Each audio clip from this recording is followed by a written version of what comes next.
បរោះដែលនារីប្រាថ្នាចង់បានមកធ្វើជាគូអនាគតរបស់នាងគឺមានគុណសម្បត្តិដូចតទៅទី1បរោះដែលមានសមត្ថភាពបរោះដែលមានសមត្ថភាពគឺជាបរោះដែលមានភាពឆ្លៀវឆ្លាស់ឆ្លាតក្នុងការប្រកបកិច្ចការងារចិញ្ចឹមជីវិតមិនថាជាការធ្វើការងារឬមិនថាជាការធ្វើអាជីវកម្មឬវិនិយោគផ្សេង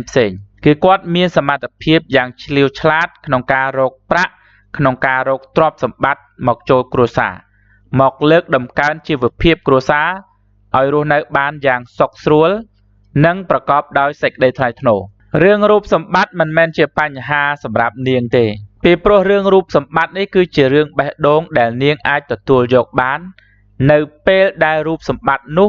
ពេញចិត្តពេញថ្លើមពេញភ្នែករៀងខ្លួនហើយជាពិសេសបុរសដែលមានរូបសម្បត្តិស្រស់សង្ហានោះតែងតែស្ដែងចេញតាមរយៈ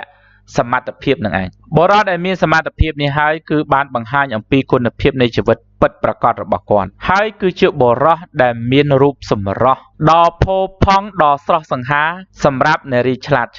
នារីល្ងងស្រឡាញ់តែបុរសស្អាតនារីឆ្លាតស្រឡាញ់បុរសខ្លាំងពូកែនិងមានសមត្ថភាពឆ្នះឆ្នើមចំណុចទី2បុរសដែលមានចិត្តល្អ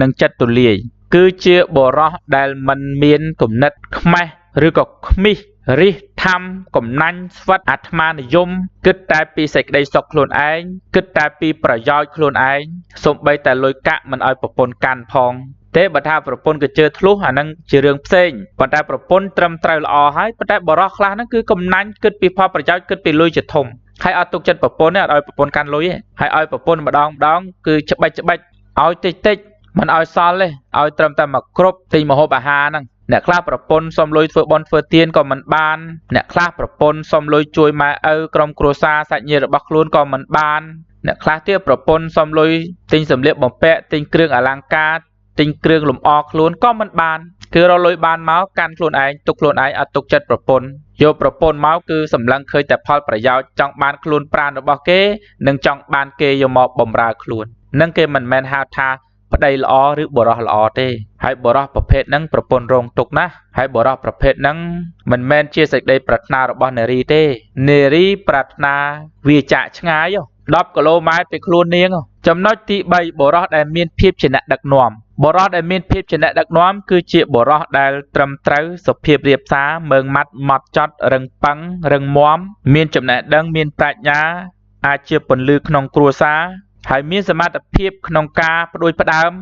ឬក៏ច្នៃប្រឌិតគិតគូរពីគ្រួសារដឹកនាំគ្រួសារទៅកាន់គោលដៅប្រកបដោយសុវត្ថិភាពនិងសេចក្តីសុខសប្បាយរីករាយព្រមទាំងអាចធ្វើឲ្យគ្រួសារមានសុភមង្គលយ៉ាងត្រចះត្រចង់ប្តីខ្លះប្រពន្ធហត់មាត់ណាធ្វើអីក៏ចាំបាច់ប្រាប់ធ្វើអីក៏ចាំបាច់ប្រើមិនមានភាពជាអ្នកដឹកនាំក្នុងខ្លួនធ្វើអីក៏នៅក្រោយកន្ទុយក្បិនប្រពន្ធធ្វើអីក៏ប្រពន្ធត្រូវចេញដំណើរមុនធ្វើអីក៏ប្រពន្ធត្រូវហត់មាត់ធ្វើអីក៏ប្រពន្ធជាអ្នកគិតគូរទាំងអស់បុរសដែលគ្មានការផ្ដួចផ្ដើមនេះហើយគឺជាបុរសដែលគ្មានភាពជាអ្នកដឹកនាំបុរសប្រភេទនេះនារីមិនចូលចិត្តនារីមិនចង់បាននារីមិនត្រូវការទេបើនិយាយអំពីទឹកចិត្តរបស់នារីវិញទោះជានាងមានសមត្ថភាពខ្លាំងពូកែយ៉ាងណាក៏ដោយក៏នាងនៅតែចង់បានប្តីដែលមានភាពជាអ្នកដឹកនាំព្រោះស័ក្តិសមពាក្យថាប្តីដែលជាមេគ្រួសារដែលជាអ្នកធំនៅក្នុងគ្រួសារចំណុចទី4ជាសម្បុកដ៏កក់ក្ដៅរបស់គ្រួសារបើយើងនិយាយអំពីសម្បុកក៏អាចរាប់ថាជាផ្ទះផងដែរឬក៏អាចរាប់ថាជាជំរកផងដែរអញ្ចឹងសម្បុកហ្នឹងគឺថាព័ទ្ធជុំវិញហើយគ្រួសាររស់នៅខាងក្នុងយ៉ាងកក់ក្ដៅប្រកបដោយភាពសុខដុមរមនាហើយដើម្បីក្លាយជាជំរកដ៏កក់ក្ដៅរបស់គ្រួសារប្តីនោះអាចដើរតួជាដំបូលផងដើម្បីការពារក្តៅឬដើម្បីការពារភ្លៀងប្តីនោះក៏ដើរតួជាជញ្ជាំងផងដើម្បីការពារភាពរងាឬក៏ការពារសុវត្ថិភាពប្តីនោះក៏អាចដើរតួជាបាតផងឬជារនាបឬជាក្តារឬជាកន្ទេលដែលទ្រទ្រង់ដែលលើកស្ទួយគ្រួសារឲ្យដេកយ៉ាងកក់ក្តៅឲ្យរស់នៅយ៉ាងសុខស្រួលនារីចង់បានប្តីដែលមានគោលជំហរដ៏រឹងមាំដ៏រឹងប៉ឹងដែលអាចខំក្រងថែរក្សាការពារនិងផ្ដល់ភាពកក់ក្ដៅដល់គ្រួសាររស់នៅដោយមិនរងាគឺរស់នៅប្រកបដោយសេចក្តីសុខនិងសុភមង្គលគឺរស់នៅដោយសេចក្តីរីករាយអត់មានព្រួយអត់មានភ័យ យើងឃើញគ្រួសារខ្លះប្តីដើរចោលផ្ទះបាត់ទុកឲ្យប្រពន្ធកូនកំព្រីកំព្រាកំប្រូនអ្នកខ្លះមានផ្ទះល្អពិតមែនប៉ុន្តែប្រពន្ធកូនល្ងាទេណាប្តីមិនរស់នៅធ្វើជាដំបូលធ្វើជាចិញ្ចាំងធ្វើជាបាតធ្វើជាភួយធ្វើជាកន្ទេលមករំពាត់ក្រុមគ្រួសារឲ្យមានភាពកក់ក្ដៅទេហើយនារីចូលចិត្តណារឿងក្ដៅអូនហ្នឹងណានារីអត់ចូលចិត្តរឿងល្ងាហ្នឹងទេបើសិនជាបានប្តីណាផ្ដល់ភាពកក់ក្ដៅអូនហ្នឹងអូគេហៅថាស្រឡាញ់ងាប់ចោលចំណុចទី5ស្រឡាញ់ដោយសុទ្ធចិត្តពាក្យថាស្រឡាញ់ដោយសុទ្ធចិត្តមានន័យថាស្រឡាញ់ដោយមិនចង់បានផលតបស្នងស្រឡាញ់ដោយមិនគិតអំពីផលប្រយោជន៍អ្វីទាំងអស់ស្រឡាញ់មិនគិតអំពីរឿងមុខមាត់ឬក៏ខ្លួនប្រាណរបស់នាងឬក៏ទ្រព្យសម្បត្តិរបស់នាងឬក៏មានការរំពឹងអ្វីមួយថាឲ្យនាងជួយលើកិច្ចការងារអ្វីមួយដើម្បីខ្លួនគឺអត់ទេស្រឡាញ់ដោយសុទ្ធចិត្តបោះចិត្តដ៏បរិសុទ្ធរបស់ខ្លួនចូលទៅតែម្ដងអត់ចង់បានអ្វីពីនាងទាំងអស់ក្រៅអំពី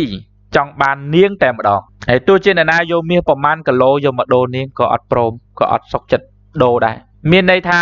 អត់មានអ្វីដែលសំខាន់ជាងនាងមិនដូចជាបរិសខ្លះស្រឡាញ់នារីគឺដើម្បីតែខ្លួនប្រាណឬដោយសារតែខ្លួនប្រាណឧទាហរណ៍ថាស្រឡាញ់ដោយកាមតណ្ហាឃើញរាងស្អាតសិចស៊ីសាច់សខ្ចីចឹងទៅឃើញសាច់ទលុកទលន់ចឹងទៅក៏ស្រឡាញ់ដោយតម្រេកឬក៏ខ្លះទៀតស្រឡាញ់ដោយសារតែលុយកាក់គេមានទ្រព្យសម្បត្តិឬក៏ស្រឡាញ់ដោយសារតែនាងមានខ្សែរយៈឬក៏ថាចង់បានភាពថ្កុំថ្កើងជាអភិជនស្រឡាញ់នាងដោយសារតែនាងគឺជាតកូលអភិជនលក្ខណៈសេចក្តីស្នេហាបែបហ្នឹងមិនមែនជាសេចក្តីស្នេហាដែលកើតឡើងដោយសុទ្ធចិត្តទេហើយមនុស្សប្រុសដែលមានអាស្នេហាមិនសុទ្ធចិត្តហ្នឹងគឺច្រើនគ្នាណាស់ដែលនារីមិនចង់បានអញ្ចឹងទេអត់ន័យនារីចង់បានបុរសដែលស្រឡាញ់នាងដោយសុទ្ធចិត្តអត់រំពឹងរំពៃអ្វីទាំងអស់ក្រៅអំពីមើលឃើញអំពីគុណតម្លៃនៃជីវិតរបស់នាងដែលការស្រឡាញ់បែបនេះគឺជាការស្រឡាញ់មិនសាបសូន្យឬក៏មិនរុះរោយស្រឡាញ់ទៅរហូតអញ្ចឹងទៅទោះជានាងចាស់ក៏នៅតែស្រឡាញ់អញ្ចឹងទៅដែលគេហៅថាស្រឡាញ់ងុំហើយនារីលូបលន់តិចត្រង់ចំណុចហ្នឹងចង់ឲ្យប្តីនឹងស្រឡាញ់ខ្លួនងុំតែម្ដងស្រឡាញ់អូនតែម្នាក់ហើយស្រឡាញ់អូនដល់ចាស់សក់ស្កូវឬដល់កាន់ឈើច្រត់ឬហួសពីកាន់ឈើច្រត់ទៀតគឺរហូតដល់ស្លាប់ហើយស្នេហារបៀបនេះគឺជាស្នេហាតិចតិជុំណាស់ជាស្នេហាដែលមានគ្រឿងផ្សំកំដរអារម្មណ៍កំដរជីវិតដែលពោពេញទៅដោយអត្ថន័យចំណុចទី6បុរសដែលមិនប្រកាន់ចំពោះនាងបុរសដែលមិនប្រកាន់ចំពោះនាងគឺជាបុរសចិត្តទូលាយដែលអាចទទួលយកទាំងចំណុចល្អរបស់នាងទាំងចំណុចអាក្រក់របស់នាងមិនមែនមានន័យថាគេសុកចិត្តធ្វើខ្វាក់ធ្វើថ្លង់ចំពោះចំណុចអាក្រក់ទេប៉ុន្តែមានន័យថាគេអាចទទួលយកបាននិងទ្រាំទ្រក្នុងការកែលម្អរហូតដល់បានសម្រេចប្រសិនបើនាងធ្វើខុសប្រសិនបើនាងមានចំណុចមិនល្អក៏ខិតខំប្រឹងប្រែងព្យាយាមកែកំហុសនាងហើយមានការយោគយល់អធ្យាស្រ័យសន្តោសប្រណីដល់នាងជានិច្ចនាងមិនចូលចិត្តបុរសណាដែលចិត្តចង្អៀតចង្អល់ប្រកាន់នាងស្អីក៏ប្រកាន់ចាប់កំហុសអូសដំណើរអូសបន្លាយប្រកែតូចចិត្តប្រកែអអន់ចិត្តហើយបើមានរឿងរកម្មរកុសអីមួយតែងគុំទុកក្នុងចិត្តជានិច្ចនារីអត់ចង់បានអញ្ចឹងទេ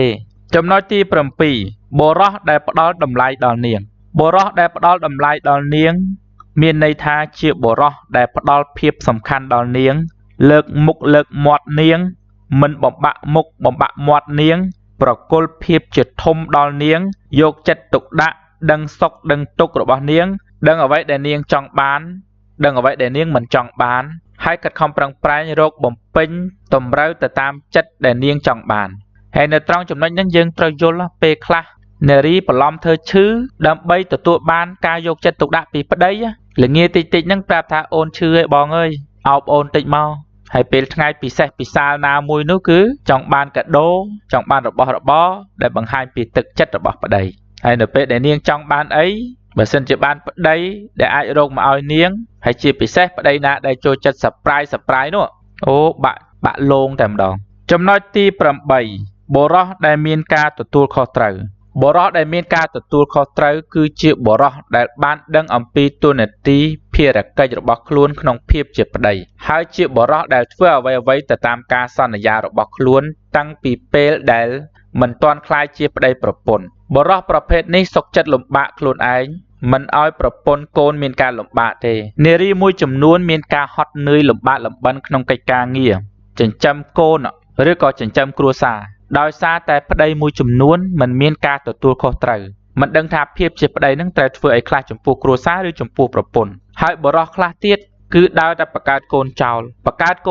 ហើយអត់មានការទទួលខុសត្រូវចំពោះកូនអត់ខិតខំប្រឹងប្រែងរកប្រាក់រកទ្រព្យសម្បត្តិមកឧបត្ថម្ភប្រពន្ធកូនបរិសខ្លះបង្កើតកូនទុកចោលទុកឲ្យប្រពន្ធមើលដោយខ្លួនឯងបរិសខ្លះទៀត